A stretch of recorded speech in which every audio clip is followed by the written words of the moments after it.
ওই চোখের অন্ধ তার কাছে চলে গেলেন। আসসালামু আলাইকুম ওয়া রাহমাতুল্লাহ। ওয়া আলাইকুম আসসালাম ওয়া রাহমাতুল্লাহি ওয়া বারাকাতুহু। কে ভাই তুমি আছো? কেমন আছো ভাই বলো? সে অন্ধ লোক বলছে, আরে আল্লাহর বান্দা তুমি কি আমার কাছে এসেছো রে? তোমাকে আমি দেখতে পাই না। কেমন তুমি? তোমাকে আমি দুই চোখে দেখতে পাই না। আপনারা জানেন একটা বক্তা আছেন উত্তর দিনাজপুরে, মাওলানা আব্দুল কাদের সাহেব নাবিনা। শুনেছেন ওয়াজ কোনোদিন? জি, আমার মৌলানা কত ওয়াজ করেছেন তার সাথে। আপনারা দেখেছেন কোনোদিন? দুই চোখের অন্ধ আব্দুল কাদের নাবিনা। একদিন কিশনগঞ্জে আমি আছি, উনি আছেন। কথা বলতে বলতে ওয়াজ করেছেন।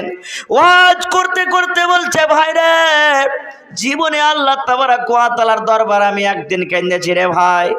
এরকম কান্দন আমি জীবনে কিন্তু কোনোদিন কান্দিনি। আমি তাকে নানা বলি। বলছে, নানা কখন কাঁদেছিলেন বলেন তো?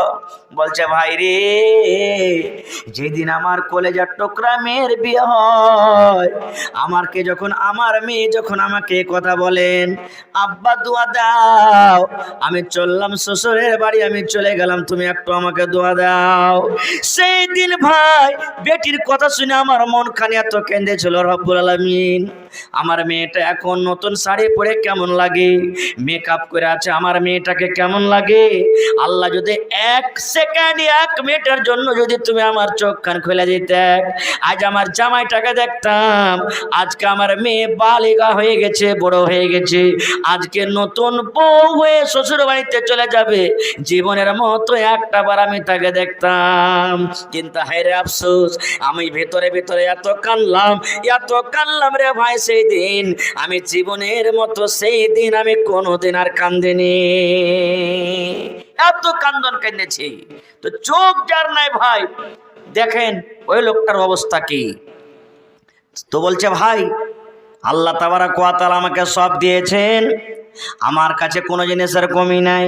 আমার কাছে আমার মা আছে, আমার বাবা আছে, আমার ছেলে আছে, আমার মেয়ে আছে, সব আছে রে ভাই। কি তুমি অপরিচিত লোক আমার কাছে এসেছো? আমি দুই চোখের অন্ধ, তোমাকে দেখতে পাই না। আমার মা কেমন আমি দেখতে পাই না, আমার আব্বা কেমন আমি দেখতে পাই না, আমার ছেলে মেয়ে স্ত্রী কেমন দেখতে পাই না, আকাশের রং কেমন দেখতে পাই না, সূর্যটা কেমন আছে দেখতে পাই না, জমিন কেমন আছে দেখতে পাই না। ভাই সব কিছু আমি আল্লাহ রাব্বুল আলামিনের দেওয়া পেয়েছি, কিন্তু আমার চোখ অন্ধ, আমি কিছু চোখে দেখতে পাই না। হযরত জিবরিল ফেরেশতা তার চোখে এরকম ভাবে আল্লাহর নাম নিয়ে বিসমিল্লাহ বলে এরকম করে হাতটা ফিরিয়ে দিলেন। যেমনই হাত ফিরিয়ে দেওয়া সঙ্গে সঙ্গে তার চোখটা ভালো হয়ে গেল, সঙ্গে সঙ্গে তার চোখের ভিতরে জ্যোতি এসে গেল। লোকটা খুশি হবে না বেচার? খুশি। বলছে, ভাই চোখটা তোমার ভালো হয়ে গেল, কোন মাল তুমি পছন্দ করো, চাহো তো আমার কাছে তোমাকে দিব। বলছে, মালও দিবে না? তো হ্যাঁ।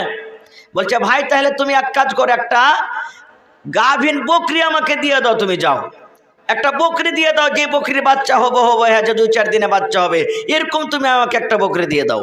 বকরি দিয়ে দিলেন। দোয়া করে দিলেন জিবরিল ফেরেশতা, ও আল্লাহর বান্দা, যাও যাও যাও, তোমার জন্য আমি আল্লাহর দরবারে দোয়া করলাম।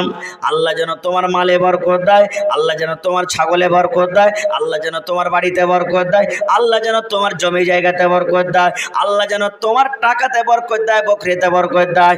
যাও যাও যাও, তোমার জন্য আমি দোয়া করে দিলাম। তাহলে প্রথম লোকটাকে, যার শরীরে কুড়ির বেমার ছিল, তাকে কি দিয়েছিল? উট। দ্বিতীয় নম্বর, যার মাথাতে চুল ছিল না, তাকে কি দিয়েছিল? তৃতীয় নম্বর, দুই চোখের অন্ধ, তাকে কি দিয়েছিল? দোয়া করে দিলেন। আজ আপনি দান করবেন, আমি দোয়া করব, কবুল হইতেও পারে নাও পারে, 50-50। কিন্তু আল্লাহর ফেরেশতারা যার জন্য দোয়া করেছেন, দোয়া কবুল হয়ে যাবেন। এত আল্লাহ মাল দিলেন, সুবহানাল্লাহ, 3 জন, এত আমির যে বলার শেষ নাই। কিছু সময় যখন কেটে গেল, আল্লাহ তাবারক ওয়া তাআলার পরীক্ষা দেখেন। এই যে আমি বলছিলাম যে আল্লাহ কাউকে মাল দিয়ে পরীক্ষা করে, কাউকে না দিয়ে পড়ে। আর আল্লাহর কোরআন বলছেন, মাল দিয়েছি আমার রাহে, তুই আদায় করে দান করে শুকরিয়া আদায় কর, আমি আল্লাহ আরো বেশি দেব। কিছুদিন পর আল্লাহ আবার ওই ফেরেশতা জিবরিল আমিনকে ডাক দিয়ে বলছেন, রে জিবরিল আমিন, আমি আল্লাহ রাব্বুল আলামিন তোমাকে আদেশ করি, ওই তিনজন আমার বান্দা যার শরীরে কুড়ির বেমার ছিল, লোক তাকে জিজ্ঞাসা করছিল না, পাঞ্জরে গল্প করছিল না, কথা বলছিল না, তার তুমি অসুখটাকে ভালো করেছো, তাকে একটা গাভীন উটনি দান করেছিলে, মালের তার কাছে আজকে কোনো কমি নাই। 2 নম্বর যাকে তুমি গাভী দান করেছো, 3 নম্বরে যাকে বকরি দান করেছো, যাও যাও যাও একটু তুমি পরীক্ষা করে এসো। ওই আমার বান্দারা আমাকে স্মরণে রেখেছে কিংবা ভুলে গেছে, আমার নিয়ামতের শুকরিয়া আদায় করছে কিংবা আমার নিয়ামতের না শুকরিয়া করছে, যাও যাও একটু তুমি পরীক্ষাটা করে এসো।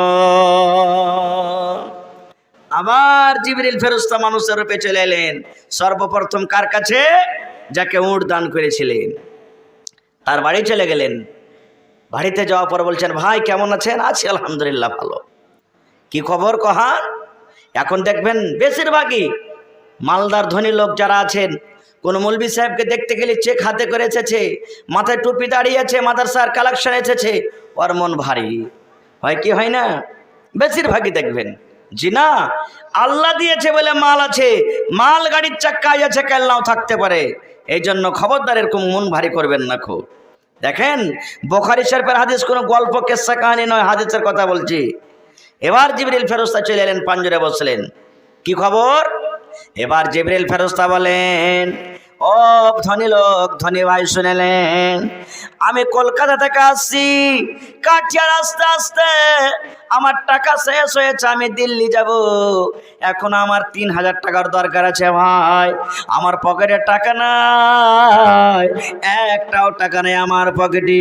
আল্লাহ তোমার কাছে মাল দিয়েছে, তোমার কাছে উট আছে, তোমার কাছে মাল আছে, আল্লাহ তোমাকে জমির মালিক করেছে, আল্লাহ তোমাকে বাড়ির মালিক করেছে, তুমি ধনী লোক, দাদু গো দয়া করে 3000 টাকা তুমি আমাকে দিয়ে দাও, যেন আমার আসল বাড়ি আমি দিল্লি পৌঁছে যাই।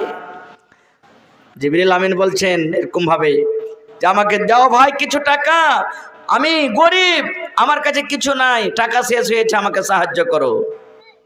এরকম করে যখন বলা, রাসূল বলছেন, ওই লোকটা বলছেন যে তোর বাপের কি কামাই করা আছে, এত টাকা তোকে দিব, হট আমার উঁচা গলি থেকে, তোর মতন লোকের দরকার নাই, নেমে যা, তুই আমার দরবার থেকে হটে যা।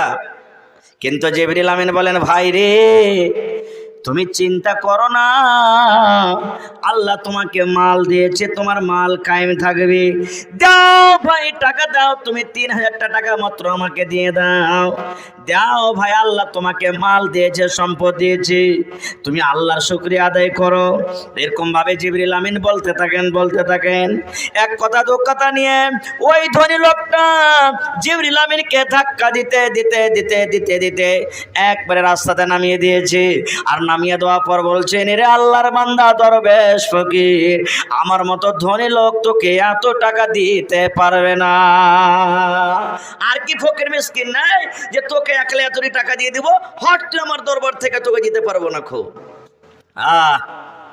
এই যে যেমনই উঁচা গলি থেকে নামিয়ে দেওয়া, জিবরিল আমিন তাকে স্মরণ দেওয়াইছেন, বলছেন, ভাই তুমি ওই দিনটাকে, ওই সময়টাকে, ওই টাইমটাকে তুমি স্মরণ করো, যখন তোমার পাঞ্জরে কেউ আসছিল না, তোমার কাছে মাল ছিল না, তোমার শরীরে কুড়ির বেমার ছিল, তুমি ভুলে গেছো আল্লাহর নিয়ামত পেয়ে। তখন লোকটা অহংকারী করে বলছে, খবরদার এগুলো বাজে কথা বলবি না, আমাকে কখন রোগ হয়েছিল রে, আমি কখন গরিব ছিলাম, সারা জীবন তো আমার কাছে ধনমাল আছে, আমি ভালো মানুষ আছি, আমাকে এরকম কোনোদিন কিছু হয়নি।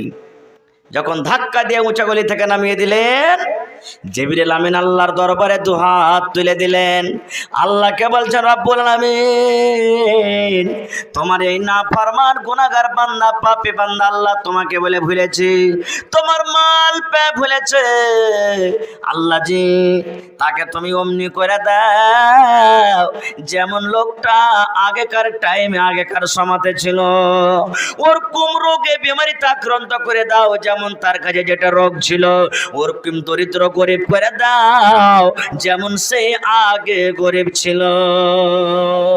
ওরে সুবহানাল্লাহ, যেমন দোয়া করলেন, আল্লাহ রাব্বুল আলামিন সঙ্গে সঙ্গে তার দোয়াটাকে কবুল করে নিলেন। হঠাৎ করে একদিক থেকে খবর আসছে, ও মালিক তোমার অমুক জায়গাতে 10টা উট মারা গেছে, ও মালিক তোমার অমুক জায়গাতে 5টা রাখাল মারা গেছে, ও মালিক তোমার অমুক জায়গাতে 15টা উট মারা গেছে। শরীরে আস্তে আস্তে আবার রোগ হতে শুরু হলো। এই করে করে দয়ার নবী বলেছেন আস্তে আস্তে আস্তে আস্তে করে গোটা শরীরে তার রোগ ফুটে গেল, এবং আগে সেই যেমন গরিব ছিল ওরকম ভাবে সে গরিব হয়ে গেল।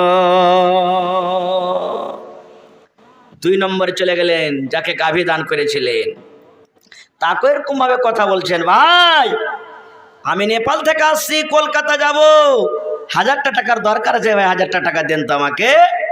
ওই আগেকার মতো নিয়ে উত্তর দিচ্ছে, তুই কি একলে আছিস রে বেটা যে তোকে 1000 টাকা দেবো? আমার বাড়িতে দিনে তোর মতন 10টা করে আসছে, সবাইকে যদি 1000 টাকা করে আমি দিই তাহলে আমার কত বাজবে? হট্ট আমার দরজা থেকে হট্ট, তোর মতন ফকিরের দরকার নাই।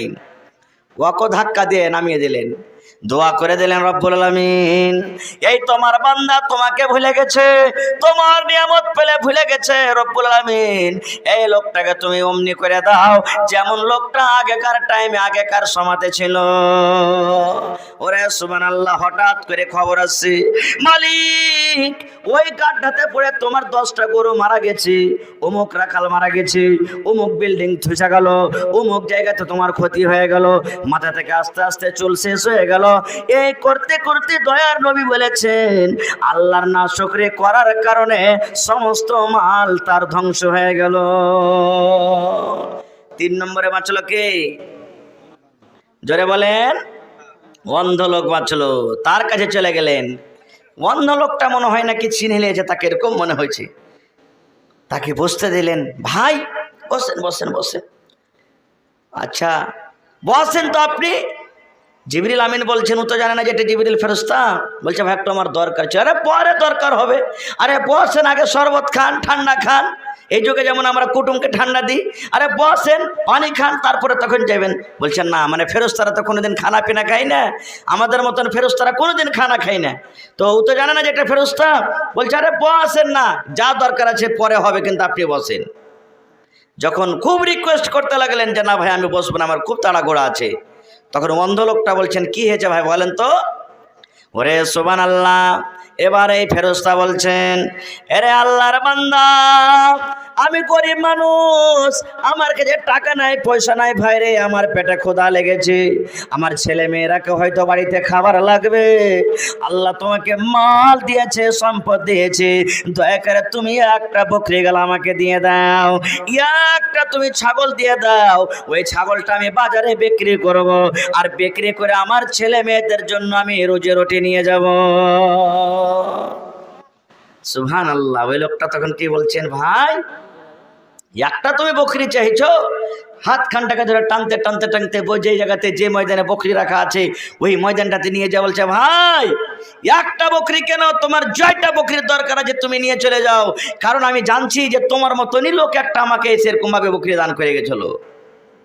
ওরে সুবহানাল্লাহ, যখন এই কথাটা বলা, এবার জিবরিল আমিন নিজের পরিচয় দিচ্ছেন, আরে আল্লাহর বান্দা তোমার বকরি নিতে আমি আসিনি রে, তোমার ছাগল নিতে আসিনি, আল্লাহ রাব্বুল আলামিনের তরফ থেকে তোমাদের 3 জনকে পরীক্ষা করা হয়েছিল, 3 জনের মধ্যে 2 জন বন্ধু তারা ফেল করেছে, পাস করতে পারেনি, তুমি পাস হয়েছো, আল্লাহর নিয়ামত পেয়ে তুমি আল্লাহকে ভুলে যাওনি, আল্লাহকে স্মরণ রেখেছো, যাও যাও যাও, আমি আল্লাহ তাবারাক ওয়া তাআলা তোমার জন্য দোয়া করি আল্লাহর দরবারে, আল্লাহ যেন তোমার এই মালটাকে আরো বাড়াইয়া দেয়।